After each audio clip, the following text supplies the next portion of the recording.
University of Auckland. Yes. Ready? Right. Hello, so I'm here with Alistair Young from the University of Auckland in New Zealand. Thank you very much for joining us. What have been your highlights so far of the conference? Well, we had a great session this morning at 8 o'clock on artificial intelligence and machine learning, and that was very well attended and also had a wide range of speakers from people talking about the physics of reconstruction of imaging, right through to diagnosis and reporting, and I think that people took out a lot of information from how these new technologies can make a real impact in their daily work. And regarding cardiac MRI, what is deep learning? Well, it's deeper than the shallow learning that you've been hearing about all the time though. It's basically the same technology that's been around since the 90s, neural nets. And so people have taken their inspiration from the physiology of neurons in the brain and the way they interconnect with each other.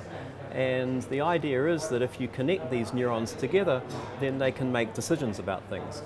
And it's a pattern recognition process, and the mathematics have been around for a long time. But what's changed is the computing power and the ways that the algorithms are using to optimize their solutions. So that you can think about them as very good pattern matching methods. And the deep part comes because there are a lot of layers in this neural network, much more than there have been, and that's been enabled by this computational power that's now in the NVIDIA graphics cards. So you can thank all the teenagers who do online gaming. That's been the big impact. And how do you see us applying these techniques into cardiac MRI? So it can have an impact across the board, and we're only beginning to get an idea of how that can happen. So what's happened already is in the processing of data after the acquisition. So the days of drawing circles on images are now gone. The computer can now automatically draw outlines of the left and right ventricles. So that works pretty well, and where we're going to see impact in the future is shorter scan times. So compressed sensing has made inroads into this field, so now you can get images with much shorter time frames, free breathing, and in the future this will become even more doable in practice.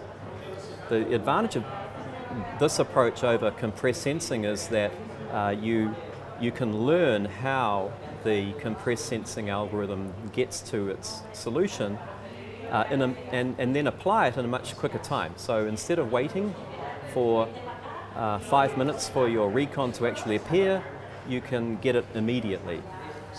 And what do you think are the challenges that we need to overcome as a CMR community to get this into clinical use? Well, we need to be skeptical about some of the more outrageous claims that people are starting to make.